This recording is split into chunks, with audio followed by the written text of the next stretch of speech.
The new covenant stands as God's most beautiful and eternal promise, Hebrews 13:20, established not with the blood of animals but sealed with the precious blood of God's own Son, Jesus Christ, Luke 22:20, 1 Corinthians 10:16. This covenant, foretold by the prophet Jeremiah, Jeremiah 31:31, far surpasses all previous covenants.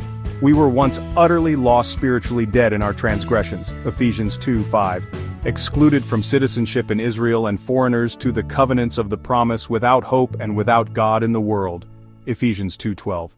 But now, in a magnificent display of the incomparable riches of his grace, Ephesians 2:7, we who were far away have been brought near by the blood of Christ, Ephesians 2:13. This covenant is internal and transformational. God promises, I will give you a new heart and put a new spirit in you. I will remove from you your heart of stone and give you a heart of flesh, and I will put my spirit in you and move you to follow my decrees and be careful to keep my laws. Ezekiel 36:26-27, cf. Ezekiel 11:19-20.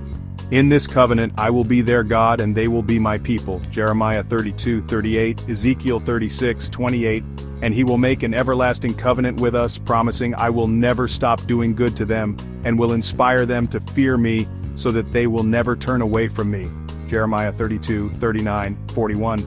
This new covenant is personally guaranteed by Jesus himself, who became the guarantor of a better covenant, Hebrews 7:22. It is the foundation of his church, which he is building and against which the gates of Hades will not prevail, Matthew 16:18. The power for living in this covenant comes from abiding in him, for apart from me you can do nothing, John 15:5. It produces a united people called to make every effort to keep the unity of the Spirit through the bond of peace, Ephesians 4:3. The covenant was instituted by a Lord who did not come to be served but to serve, and to give his life as a ransom for many, Matthew 20:28, who washes us clean from our sin, John 13:8-10, and who even from the cross prayed, Father, forgive them, for they do not know what they are doing, Luke 23:34, and promised paradise to a repentant sinner, Luke 23:43. We remember this covenant through the Lord's Supper, which he earnestly desired to share with his disciples, Luke 22:14-15, a perpetual proclamation of his death.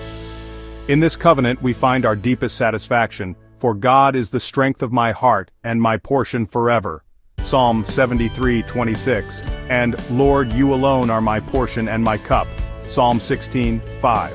It is, ultimately, the fulfillment of God's eternal plan and the eternal covenant secured by the blood of the great shepherd of the sheep, Hebrews 13:20.